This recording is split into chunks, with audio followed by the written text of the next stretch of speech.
Hello friends, welcome to Modern Classes. देखिए, हम लोग एक नया सीरीज चालू करने जा रहे हैं। आज से हम लोग पढ़ेंगे त्रिकोणमिति को। त्रिकोणमिति यानी कि ट्रिगोनोमेट्री में हम लोग बेसिक को जानेंगे पहले, उसके साथ ही साथ छोटे छोटे कॉन्सेप्ट और साथ ही साथ प्रश्न को भी सोल्व करते चलेंगे। हालांकि आज से पहले जो भी हम लोग इस पे मतलब इस चैनल पे वीडियो देख रहे थे, उस पर कोई भी अर्थमेटिक का टॉपिक लेकर हमें यदि आते थे, यानी अंक गणित का, तो उसमें होता क्या था कि कोई भी चैप्टर है तो उसका पहला जो क्लास होता था वो बेसिक था। और उस बेसिक क्लास में हमारा यही पर्पस रहता था कि उस पूरे चैप्टर का मूल क्या है, उसमें बातें किस प्रकार से बनती हैं, उसके विषय में बताया जाता था। लेकिन जब यही बात अर्थमेटिक से उठकर एडवांस में जाता है तो थोड़ा सा बात चेंज हो जाता है। क्या चेंज हो जाता है कि इसमें बहुत सारी कॉन्सेप्ट को पढ़ना पड़ता है, और यदि इस बात को ध्यान में रखते हुए पहले ही दिन सारे कॉन्सेप्ट को बता दिया जाए, यह संभव नहीं हो पाता है। लेकिन यही बात यदि आप टाइम एंड वर्क में, परसेंटेज में वगैरह में देखें तो जो क्वेश्चन का प्रकार होता है अलग अलग प्रकार से आता है।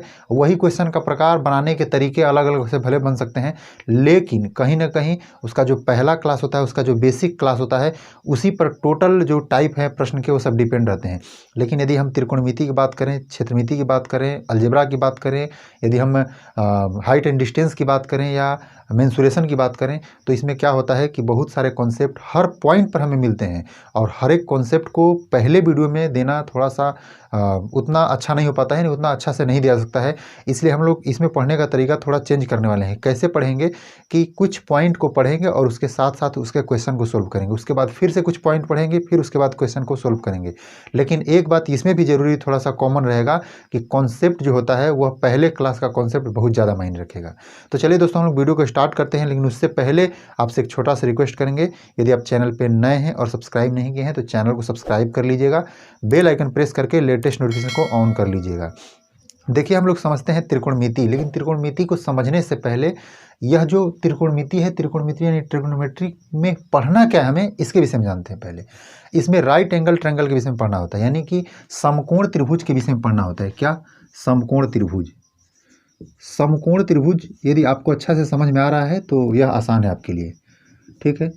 तो सबसे पहले हम लोग क्या समझेंगे, समकोण त्रिभुज को। समकोण त्रिभुज क्या होता है, इसमें क्या सारी बातें बनती हैं, सबसे पहले इसके विषय में जानेंगे। उसके बाद त्रिकोणमिति कौन सा जीव है उसके विषय में जानेंगे, यानी त्रिकोणमिति क्या होता है। सबसे पहले देखिए, समकोण त्रिभुज के विषय में बात करें तो एक ऐसा त्रिभुज जिसका एक कोण क्या हो, सम हो या समकोण हो, यानी कि 90 डिग्री का हो, उसको हम क्या कहते हैं, समकोण त्रिभुज कहते हैं। यह बात तो आप जानते ही होंगे। तो इसमें हम देखिए एक त्रिभुज हम ड्रॉ किए हैं, इसमें ए वाला जो कोण है वह क्या है, 90 डिग्री है। हम एक नाम दे देते हैं, जैसे ए बी सी। इसमें जनरली आपको बता दें कि इस सबसे जो लंबी भुजा होती है इसको हम लोग कर्ण कहते हैं, हाइपोटेनस, ठीक है। इसको हम एच द्वारा डिनोट करेंगे, कहीं भी डिनोट करना हो हमें तो। और जो नीचे वाला होता है उसको हम लोग आधार कहते हैं। क्या कहते हैं? आधार। आधार कहते हैं, और आधार को हम लोग कहते हैं बी द्वारा, यानी बेस। क्या कहते हैं? बेस द्वारा इसको डिनोट करते हैं, बी द्वारा, ठीक है। यदि इसकी हम बात करें तो इसको हम लोग कहते हैं लंब। लंब कहें तो एक प्रकार से यह भी ऊंचाई है, और इसको हम लोग पी यानी परपेंडिकुलर के नाम से जानते हैं। यह बात आप जानते भी होंगे, यह बहुत बेसिक चीज़ है। लेकिन इसमें एक बात ध्यान में रखना है आपको कि इन तीनों के भुजाओं के बीच एक संबंध पाया जाता है, जिसको पाइथागोरस ने बताए थे। एच स्क्वायर बराबर P square plus B square. इस बात को आपको ध्यान में रखना होगा, यानी कि कर्ण का स्क्वायर जो होता है वह लंब के स्क्वायर और आधार के स्क्वायर के जोड़ के बराबर होता है। तो यहाँ से सबसे पहले आपको समझने वाली बात यह बनती है कि यदि आपको कर्ण के अलावे लंब को या आधार को निकालना हो तो उस पीरियड में आप निकाल सकते हैं, यदि उसके अलावा दो भुजाएं दी हों। जैसे कर्ण यदि ज्ञात करना है तो इन दो भुजाओं को पता होना चाहिए हमें, और यदि लंब ज्ञात करना है तो ये दोनों भुजाएं पता होना चाहिए, यदि इसको ज्ञात करना है तो ये दोनों पता होना चाहिए। इसको हम लोग कैसे निकालेंगे, इसके सहारे निकालेंगे। कैसे निकाला जाता है इसको बहुत ज़्यादा डिटेल्स में बताने की आवश्यकता नहीं है, क्योंकि किसी न किसी वीडियो में मैं ये सारी बातों को बता दिया हूँ। और एक बात ध्यान में रखिएगा कि इसमें जो सबसे बड़ी भुजा होती है उसे कर्ण कहते हैं, यह हमेशा अपने स्थान पर बना रहता है। लेकिन एक बात इसमें ये है कि लंब और आधार जो होते हैं वो कोण के अकॉर्डिंग बदलते रहते हैं। इसका मतलब क्या है, थोड़ा समझिएगा। यहाँ यदि हम कोण को थीटा नाम दे रहे हैं, थीटा आप तो समझ ही रहे हैं, यदि हम किसी कोण का नाम थीटा दे रहे हैं, या कोई भी कुछ हो, एक्स वाई कुछ भी हो, उससे कोई मतलब नहीं। तो जब इस कोण की बात करते हैं तब उस पीरियड में हमारा जो लंब का निर्माण होता है वह कहीं ना कहीं इसको कहा जाता है। ठीक है, और आधार इसको कहा जाता है। लेकिन आपको यही बात बता दें कि यदि थीटा हम इसको न माने, यानी कोण को हम इसको नज़रअंदाज करते हुए यदि हम थीटा इसको मान रहे हैं, यानी अपने मुख्य रूप से हम इसको यदि कोण मानना चाह रहे हैं, तो क्या होगा, ए हमारा लंब बन जाएगा और ए वाला आधार बन जाएगा। रिपीट करते हैं बातों को कि कोण के सामने की जो भुजा होगी उसको हम क्या कहेंगे, लंब कहेंगे। और बाकी सब तो आसान है, क्योंकि कोण बदलता नहीं है, बाकी बदलने वाला है लंब और आधार। तो कोण के सामने की भुजा लंब बन जाएगी और ये क्या हो जाएगा, आधार हो जाएगा। इसके चेंज होने से बहुत ज़्यादा परिवर्तन नहीं है, लेकिन एक बात आपको ध्यान रखना है कि जब इसके अनुपातिक वाले जो प्रश्न आते हैं वह कोण से डिपेंड, जब मतलब कोण पर डिपेंड करेंगे, तब आपको थोड़े से समझने की ज़रूरत होगी। चलिए यही बात है, बस इसमें आपको त्रिकोणमिति में जो समकोण त्रिभुज का पार्ट है, बस आपको इतना ही समझना है। क्या समझना है कि तीनों के बीच क्या संबंध होता है और कब लंब आधार बन जाता है, कब आधार लंब बन जाता है, इसके विषय में आपको जानना होगा। थीटा जो भी कोण की बात हम करेंगे, उसके सामने का कोण जो होगा वह, सामने की जो भुजा होगी वो लंब होगी और उसके साथ की जो भुजा होगी वो क्या हो जाएगा, आधार हो जाएगा। जैसे यदि हम बात करें, एक त्रिभुज है, मान लीजिए ऐसा कोई त्रिभुज है, यहाँ एक 90 डिग्री का कोण बन रहा है और यहाँ हम बात कर रहे हैं ए, अब यहाँ बी कह दे रहे हैं, इसको सी कह दे रहे हैं। हम बात कर रहे हैं इस कोण का, इस कोण को यदि हम थीटा मान रहे हैं, तब आपको पता होना चाहिए कि थीटा के सामने की भुजा हम लोग इसको लंब मानेंगे, यानी परपेंडिकुलर, और इसके जो साथ की भुजा होगी इसको हम लोग क्या मानेंगे, इसके साथ की जो भुजा है उसको बेस मानेंगे। और 90 डिग्री के सामने की भुजा, या कहें कि सबसे जो बड़ी भुजा होगी उसको हम लोग हाइपोटेनस यानी कर्ण मानते हैं। इतना बात आपको पता होना चाहिए। और उसके बाद हम लोग समझते हैं त्रिकोणमिति क्या होता है और इसका कैसे इसके साथ रिलेशन है, इसके विषय में समझते हैं।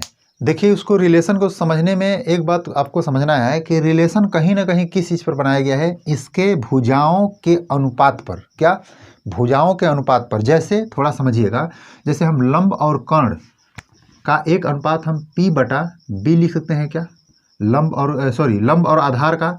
उसी तरह से P/H लिख सकते हैं क्या।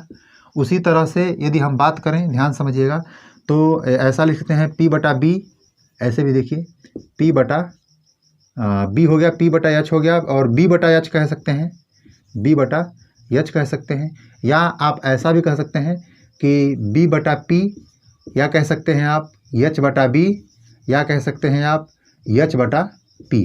यानी हमारे कहने का अर्थ क्या है कि आप लंब बटा में कर्ण, आधार बटा में कर्ण, लंब बटा आधार, आधार बटा लंब, कर्ण बटा आधार और कर्ण बटा लंब, इनकी भुजाओं को अनुपात में अलग अलग जब लिखना हो, तो आप, जैसे हम आपको एक काम दे दिए हैं कि जैसे 3 भुजा है और तीनों को आप अनुपात के रूप में लिखिए, और जैसे भी लिखना है, जितना प्रकार से लिखना है वैसे आप लिख दीजिए।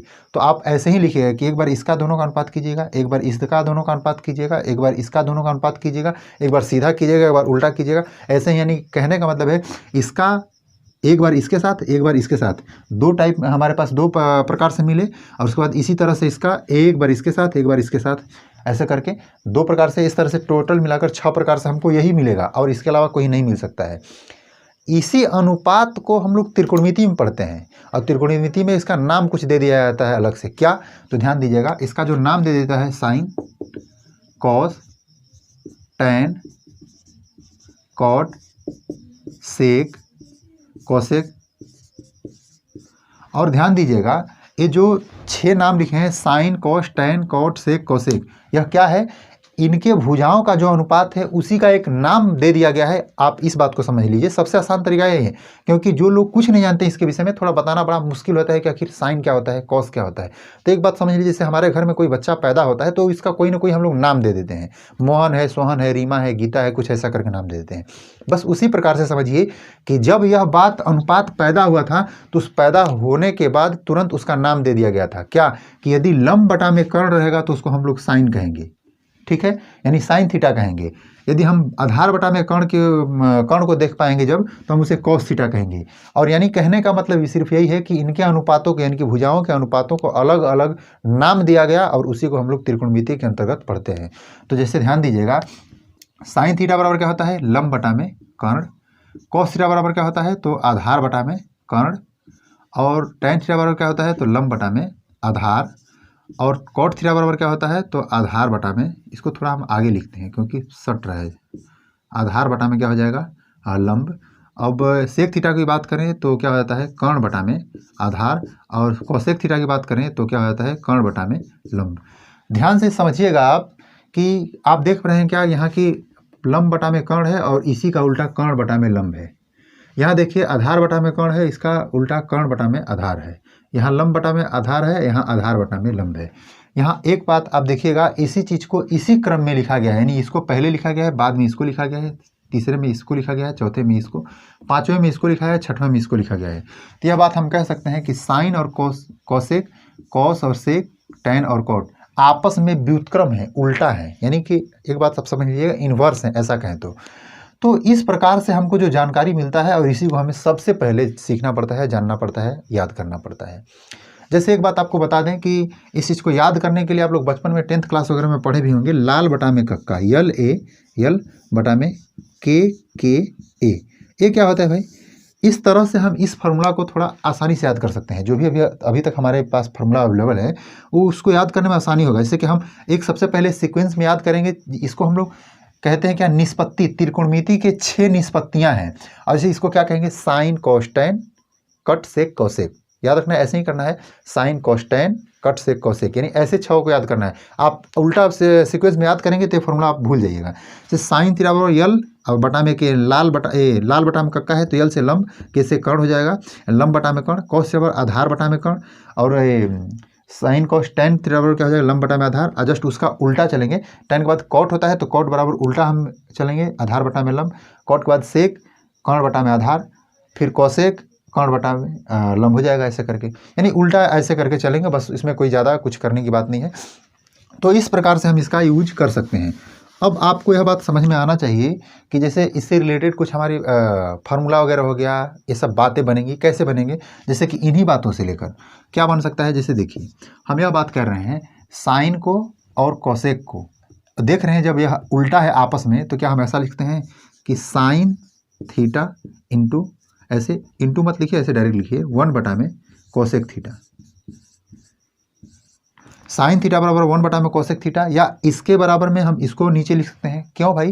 क्योंकि हम देख रहे हैं कि इसका जस्ट उल्टा यहाँ पाया जा रहा है, इसलिए हम इसको उल्टा करके लिख दिए। तो यहाँ से एक निष्कर्ष हमें निकलता है क्या कि sine theta into cosec theta बराबर क्या होता है, 1 पाया जा रहा है हमारे, यानी कि जो हमारा उल्टा है वो उन दोनों का मल्टीप्लाई 1 हमारा होगा। इसलिए हम ऐसा भी कह सकते हैं, देखिए यहाँ से हमारा पहला फार्मूला यहाँ से बना मान के चलिए, और एक दूसरा जो इस टाइप का फार्मूला होगा। हालांकि इस टाइप में 6 फार्मूले बने और जो दूसरा टाइप में है ऐसा करके बन रहा है, तो दूसरा में ऐसा कह सकते हैं कि cos theta into sec theta बराबर क्या हो जाएगा, 1 हो जाएगा। उसी तरह से यदि हम बात करें टैन थीटा, तीसरा tan theta into cot theta बराबर क्या हो जाएगा, 1 हो जाएगा।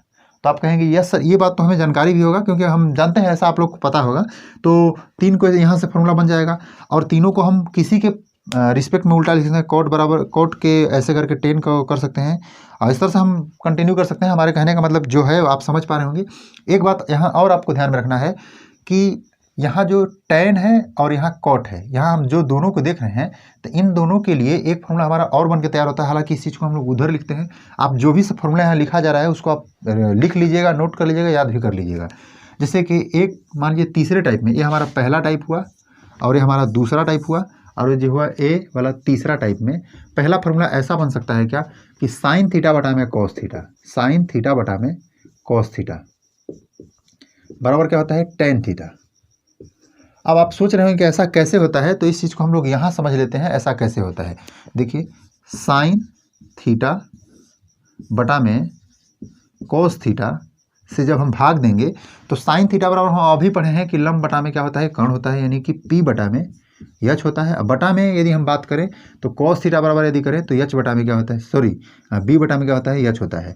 हम यच से यच को कैंसिल करेंगे तो यहाँ से हमें मिलेगा क्या रिटर्न में, तो पी बटा बी मिलेगा। और पी बटा बी किसके बराबर होता है, तो आप बोलेंगे सर टैन थीटा के बराबर होता है, क्योंकि पी बटा बी यहाँ हम लोग लिख चुके हैं। इस प्रकार से साइन थीटा बटा में कॉस थीटा बराबर क्या होता है, टैन थीटा होता है।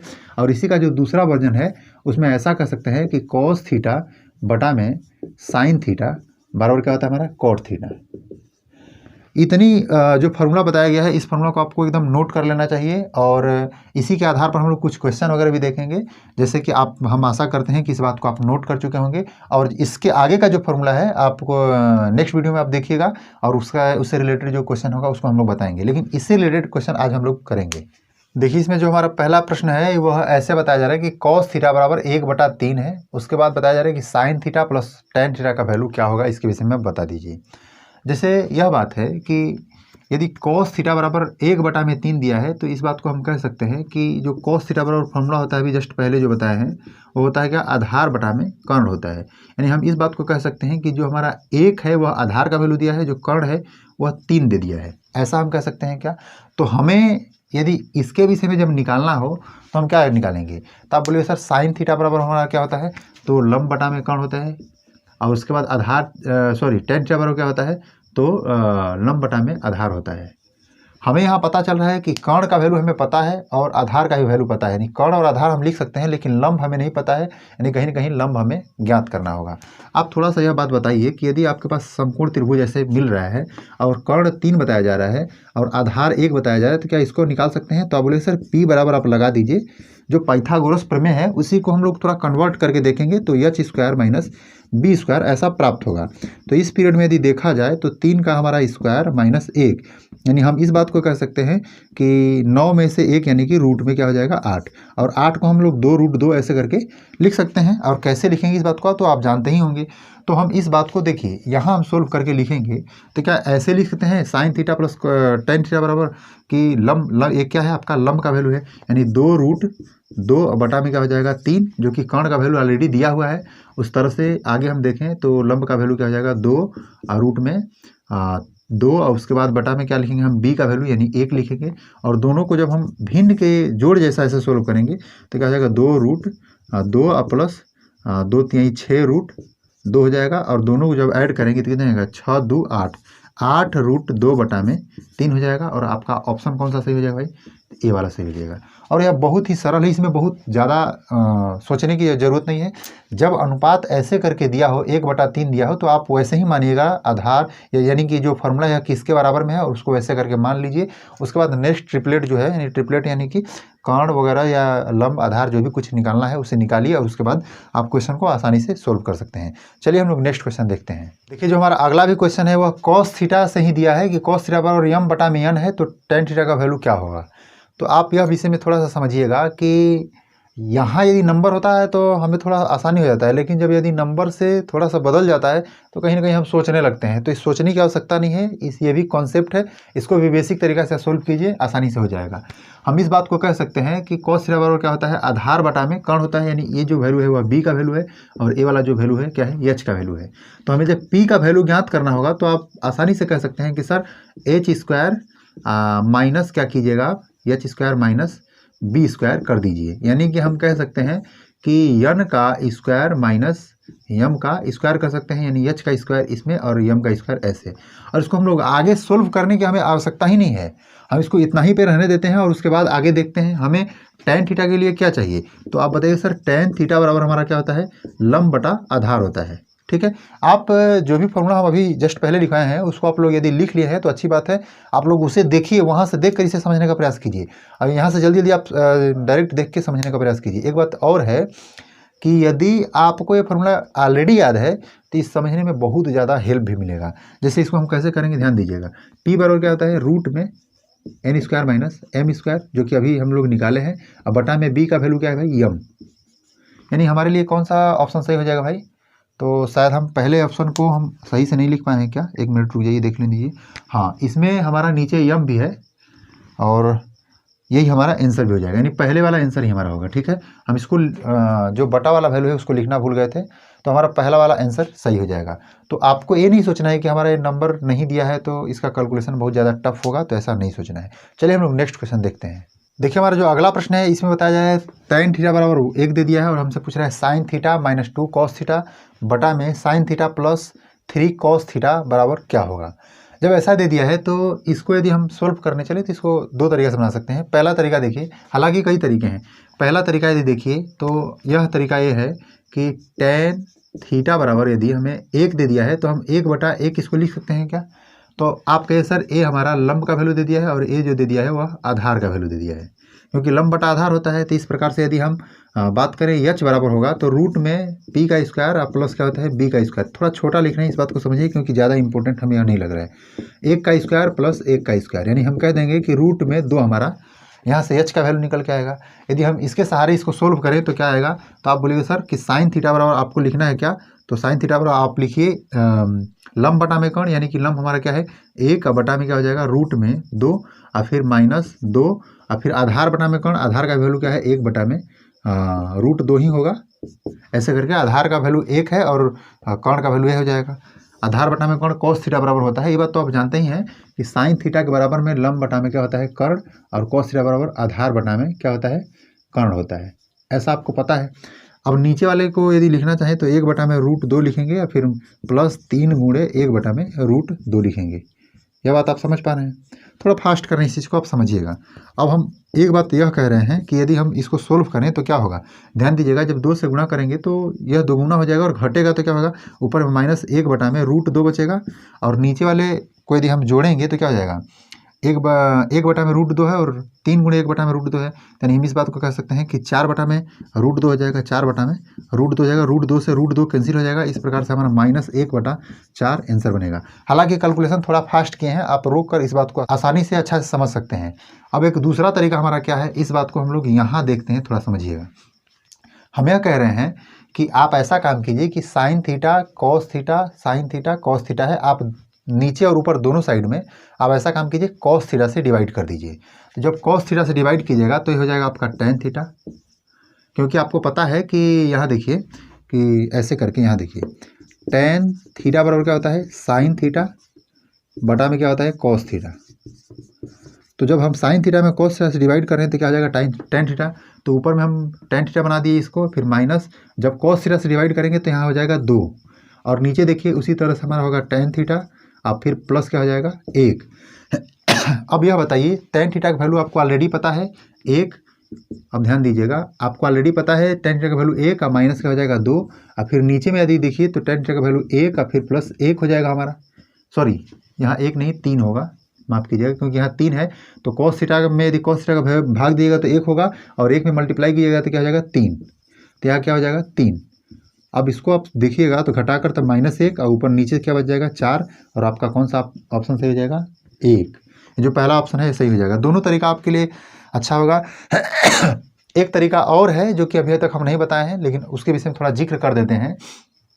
कभी आप 10th क्लास में जब पढ़ रहे होंगे तो उस समय आप सुने होंगे कि tan थीटा मतलब tan 30 डिग्री का मान कुछ होता है, tan 45 डिग्री का मान होता है, sin 45 डिग्री का मान होता है। उस प्रकार से देखें तो tan जो 1 होता है वह कितना डिग्री का मान होता है भाई, तो 45 डिग्री का मान होता है। तो यदि आप चाहें तो 45 डिग्री वैल्यू रख कर भी इसको आप सोल्व करना चाहें तो आसानी सोल्व कर सकते हैं, लेकिन सबसे इसमें परफेक्ट नियम ए वाला है जो कि बहुत कम समय में निकल सकता है। चलिए हम लोग नेक्स्ट देखते हैं। तो चलिए दोस्तों देखिए जो हमारा अगला प्रश्न है चौथा नंबर, वो बताया जाए कि tan थीटा बराबर 4 बटा में 5 है हमारा, और उसके बाद हमसे पूछ रहा है कि 5 sine theta minus 3 cos theta बटा में 5 sine theta plus 3 cos theta बराबर क्या होगा। इसको भी सोल्व करने का कई नियम हो सकता है, लेकिन देखिए इसमें सबसे आसान नियम के विषय में जो कि जिस पे हम लोग चर्चा कर रहे हैं उस नियम के विषय में बात करेंगे। तो आप बताइएगा सर कि लंब बटा आधार होता है, यानी यह लंब हो जाएगा, ये क्या हो जाएगा आधार हो जाएगा।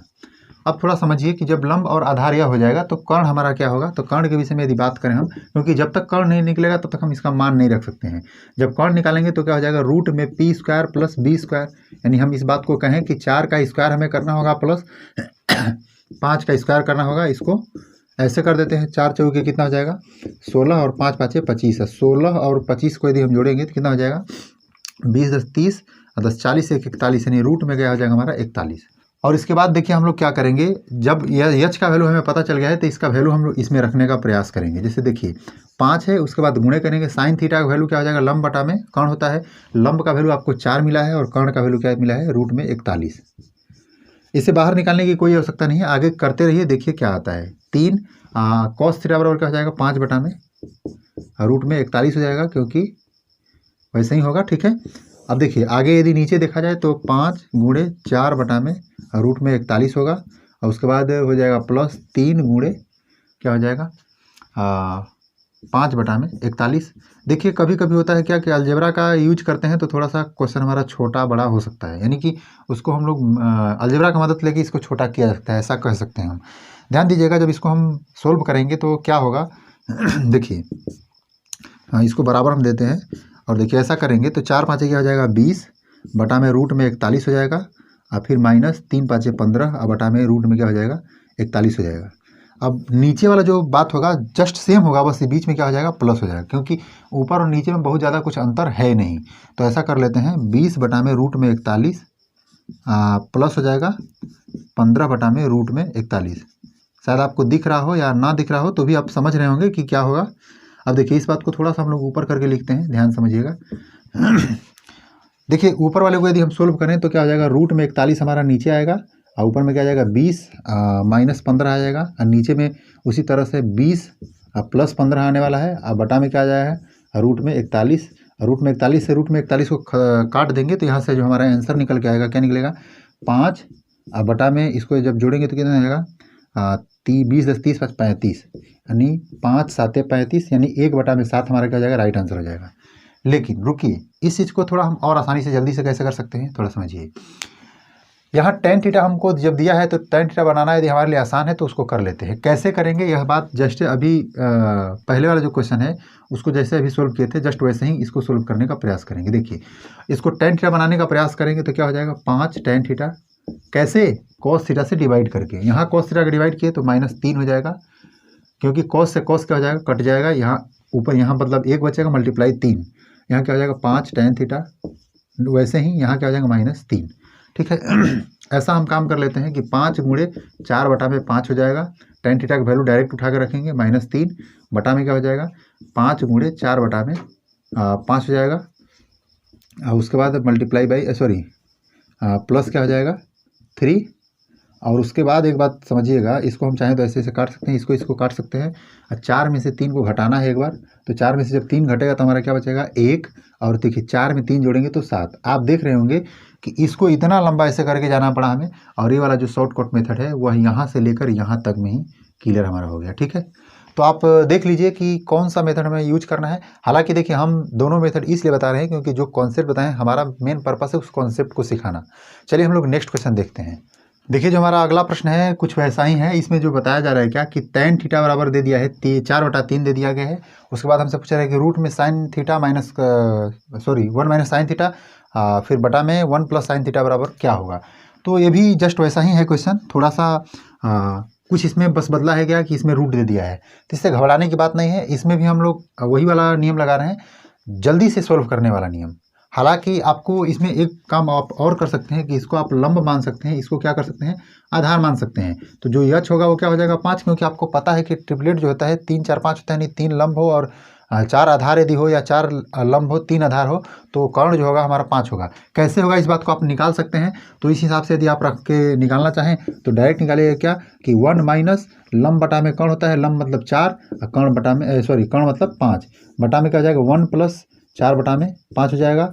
इस चीज़ को आप आगे चल के सोल्व कीजिएगा तो क्या जाएगा 5 में से 4 घटेगा तो 1, बटा में क्या हो जाएगा 5, और नीचे में क्या हो जाएगा 5 4 9, 9 बटा में क्या हो जाएगा 5 से 5 को कैंसिल कीजिएगा, 1 बटा में 9 आ जाएगा, और जब इसको सोल्व कीजिएगा तो 1 बटा में क्या आ जाएगा 3 आ जाएगा। इस तरह से राइट आंसर आपका कौन सा हो जाएगा सी। लेकिन हम कह रहे हैं कि इतने लंबे मेथड को आपको यूज नहीं करना है। क्या करना है, इसको tan थीटा यदि बनने लायक है तो आप बना लीजिए। तो आप क्या कीजिएगा cos से भाग दीजिएगा, यहाँ भी cos से भाग दीजिए, तो यहाँ से क्या हो जाएगा ध्यान समझिएगा, ऊपर में cos से भाग और नीचे में भी cos से भाग जब दीजिएगा तो होगा क्या समझिए 1 बटा में cos मतलब होता है क्या सेक। हालांकि हमें ऐसा लग रहा है कि इसको बनाने से कोई फ़ायदा होने वाला जहाँ तक नहीं है, क्योंकि देखिए यहाँ से हम करेंगे जब सेक बनाएंगे तो हमारी बात तो वही बन जाएगी कि सेक निकालने के लिए क्या होता है आधार बटा में कर्ण, यानी कर्ण हमें किसी भी तरह से निकालना ही होगा। तो उससे बेहतर है कि हम लोग इसी तरह से कर देते हैं, क्योंकि वो हमें आसान लग नहीं रहा है। क्योंकि इसमें देखिए यदि सपोज दैट यहाँ cos दिया होता तो हम क्या कर सकते थे, यहाँ कॉस जब यहाँ दिया होता cos minus sine, cos plus sine ऐसे करके दिया होता तो हम डिवाइड कर सकते थे, तो उस पीरियड में हमारे लिए थोड़ा आसान हो जाता। लेकिन उस तरह से करेंगे तो थोड़ा सा और जटिल होता जाएगा। तो सबसे बेहतर है कि आप इसी मेथड को अपनाइए और यहाँ से लगा दीजिए, और बहुत ज़्यादा है भी बड़ा नहीं, और इस तरह से आप सोल्व कर सकते हैं। आशा करते हैं कि इस वीडियो के माध्यम से हम जो भी कुछ आपको बताने का प्रयास किए हैं आप समझ पाए होंगे। यदि ऐसा है तो हमारे वीडियो को लाइक कर दीजिएगा, दोस्तों के साथ शेयर कर दीजिएगा। बस आज के लिए इतना ही रहते हैं, मिलते हैं नेक्स्ट वीडियो में, तब तक के लिए आपका धन्यवाद।